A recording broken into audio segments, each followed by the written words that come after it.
एक दिन कन्हैया बैठे हुए थे, नारद जी आ गए।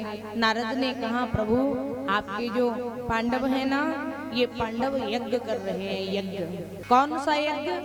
अश्वमेध यज्ञ। कन्हैया बोले, अश्वमेध यज्ञ तो तभी होता है जब सारे राजाओं को परास्त कर दिया जाए या सारे राजाओं की स्वीकृति मिल जाए। क्या सबकी स्वीकृति मिली? नहीं। सभी को परास्त किया? नहीं।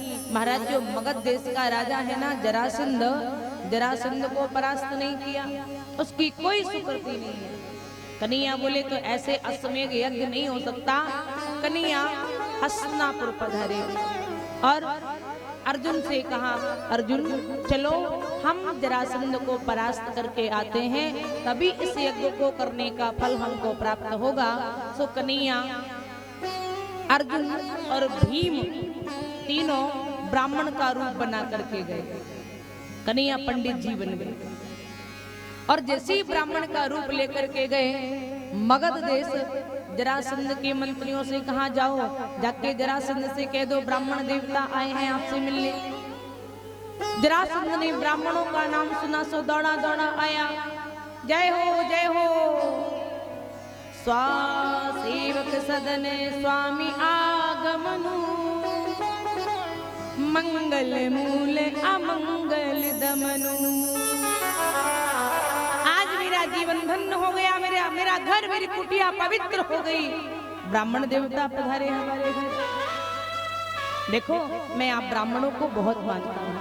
आपने नाम सुना होगा द्वारिका का राजा जो कृष्ण है ना, उस द्वारका के राजा कृष्ण ने मुझे 17 बार युद्ध में परास्त कर दिया।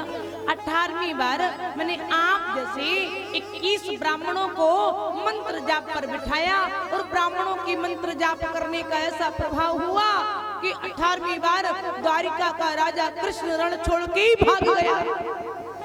सो कन्हैया ने जैसे इतना सुना, कन्हैया को हंसी आ गई, कन्हैया को हंसी आया। अर्जुन देखो, एक बार में भाग गया तो कैसे कह रहा है, कितनी खुशी होके कह रहा है, हे ब्राह्मण देवता मैं आपको बहुत मानता हूँ, तुम्हारी वजह से वो कृष्ण भागा, नहीं तो 18वीं बार वो मुझे परास्त कर देता। जय हो ब्राह्मण देवता पधारिए। सो कन्हैया हंसे, अर्जुन की तरफ देख के बोले, अर्जुन मैंने इसको 17 बार परास्त कर दिया, ये कोई बड़ी बात नहीं है। एक बार में ब्राह्मणों की वजह से क्या भाग गया, बार बार वही गा रहा है। कन्हैया को हंसी आई, जरासंध ने हंसते देख लिया तो जरासंध बोला, क्षमा करो महाराज, मैंने आपको कहीं देखा है, मैंने आपको कहीं देखा है। और जैसे ही कहा तो अर्जुन ने धीरे से हाथ दबाया, सरकार हंसो ही मत, क्योंकि कृष्ण हंसते हैं तो फंस जाते हैं, इनकी पहचान हो जाती कि ये कृष्ण है। अर्जुन ने हाथ दबाया, सरकार बिल्कुल भी हंसो मत, बिल्कुल मत हंसो। कन्हैया एकदम साइलेंट, हाँ हाँ कभी देखा होगा, कभी आया होगा मैं ब्राह्मण मंडली के साथ। देखो भैया मुझे याद नहीं है, आप इतने बड़े धर्मात्मा हैं, इतने बड़े राजा हैं, तो आपके यहाँ तो नित्य ब्राह्मण देवता आते होंगे, तो मैं भी कभी आया होगा, मुझे तो याद नहीं है। अच्छा हाँ हाँ ठीक है ब्राह्मण देवता, लेकिन मुझे ऐसा लग रहा है कि मैंने आपको बहुत गौर से देखा है, मुझे ऐसा लग रहा है जैसे मैं आपको बहुत अच्छे से जानता हूँ। अर्जुन बोले, कहीं ऐसा ना हो कि राज खुल जाए। सो अर्जुन बोले, हाँ कभी आए होंगे, अरे जाने दो, अब हम लोग काम की बात करते हैं, क्या इसी बात को पकड़ के बैठे। हाँ हाँ ठीक है, बताओ ब्राह्मण देवता कैसे आना हुआ। कन्हैया बोले, मैं तुमसे कुछ मांगने आया हूँ, बताओ क्या चाहिए। हे ब्राह्मण देवता, आज तुम जो मांगोगे मैं तुम्हें दे दूंगा, क्योंकि तुम्हारी वजह से ही जिंदा हूं, नहीं तो द्वारिका का राजा कृष्ण कब का मुझे मार देता, तुम्हारी वजह से जिंदा हूं। मांगो क्या चाहिए। सो भगवान फिर हंसे और हंस के बोले, धनो भैया मैं तुमसे जो मांगूंगा आप मुझे देंगे क्या। जरासंध बोला, महाराज निश्चित दूंगा। नहीं नहीं वचन दीजिए कि मैं तुमसे जो मांगू तुम मुझे वही दोगे। सो जरासंध बोला, वचन देता हूँ, मांगो क्या चाहिए। कन्हैया बोले, महाराज देना है तो युद्धम नोदीहि राजेंद्र द्वंद्वसे यदि मन्यसे युद्धार्थनो वयं प्राप्ता राजन्या नानिका क्षिणः। हे महाराज, अगर मुझे देना चाहते हैं तो युद्धम नोधेहि राजेंद्र। हे महाराज, मेरे से युद्ध करो, मेरे से युद्ध करो। सो जरासंध बोला, क्षमा करना महाराज, आप असली पंडित नहीं हो सकते, असली पंडित नहीं हो। असली पंडित युद्ध की बात नहीं करता।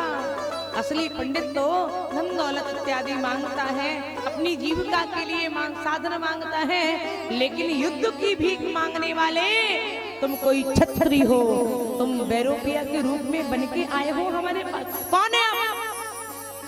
कन्हैया बोले, तुमने तो बहुत पहले ही पहचान लिया था, मैं वही द्वारिका का राजा कृष्ण हूँ। जरासंध बोला, बाप रे, इसकी मुंह पे इसी की बड़ाई कर दी मैंने, इसकी मुंह पे इसी की बड़ाई। ओहो, तो तुम ही कृष्ण हो, बन के आए हो। अरे कृष्ण, अरे काय, अरे एक बार रण छोड़ के भाग गया, मैं तेरे जैसे कायरों से जो रण छोड़ के भाग जाए, ऐसे कायरों से मैं युद्ध नहीं करता। कन्हैया बोले, भैया 17 बार मैंने तुम्हें परास्त भी किया, वो कुछ मायने नहीं रखता। नहीं नहीं, तुम एक बार रण छोड़ के भागे तो तुम कायर हो, तुम वीर नहीं हो। और एक योद्धा किसी कायर से युद्ध नहीं करता, तुम मेरे से लड़ नहीं सकते। कन्हैया बोले, ठीक है भैया, हमसे मत लड़ो, हमारे बगल में खड़े हैं गांडीवधारी अर्जुन, इनसे लड़ लो। जैसे कहा अर्जुन से लड़ लो, तो बोला नहीं नहीं, लड़ना बराबरी वाले से चाहिए। देखो भैया और मैया, लड़ने का मन करे तो बराबरी वाले से ही लड़ियो, तब आटा दाल को पता चलेगा भाव।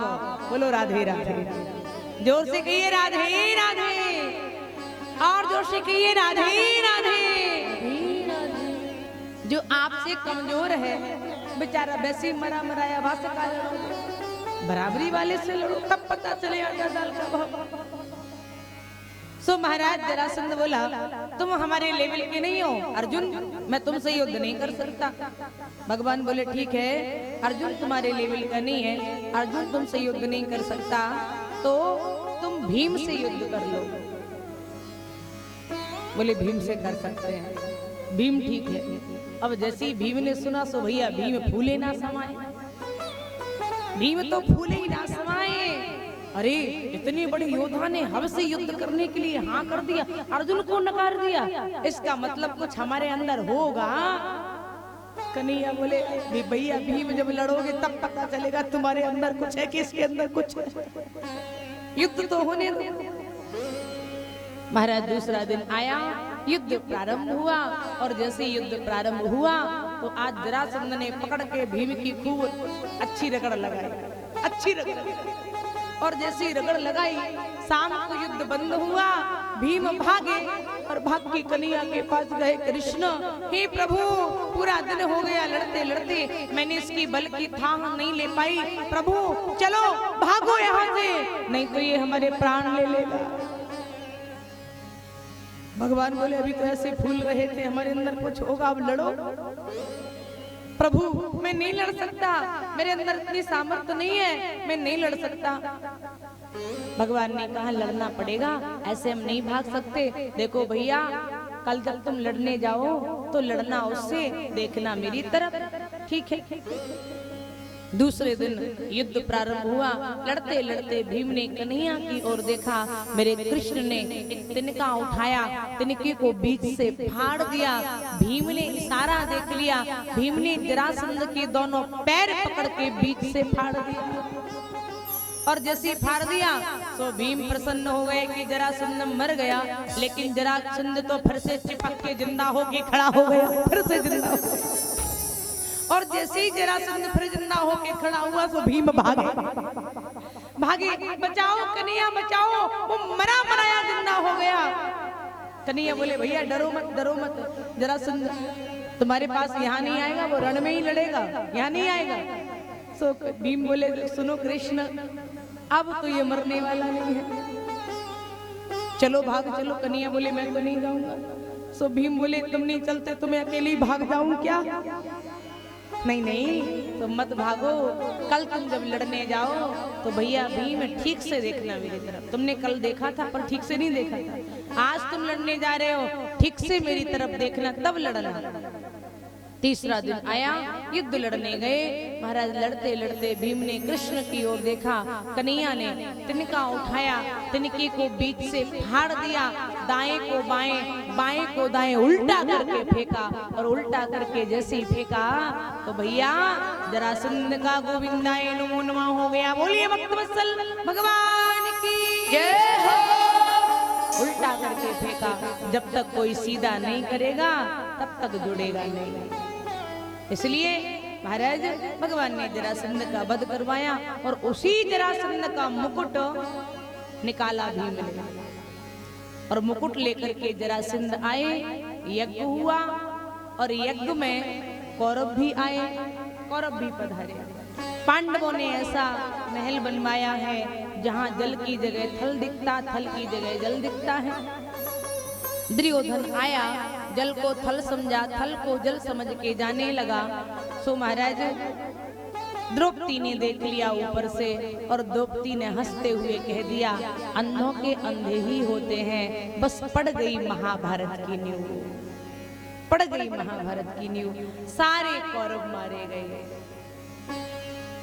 और श्री सुखदेव जी कहते, हे राजन परीक्षित, वही मुकुट जो तुम्हारे बाबा लेकर आए थे जरासंध का वध करके, वही मुकुट तुमने सिर पे धारण किया, और तुम जंगल में शिकार करने गए तो तुमको भी श्राप लग गया, 7 दिन में तुम्हारी मृत्यु हो जाएगी। वही मुकुट धारण किया था।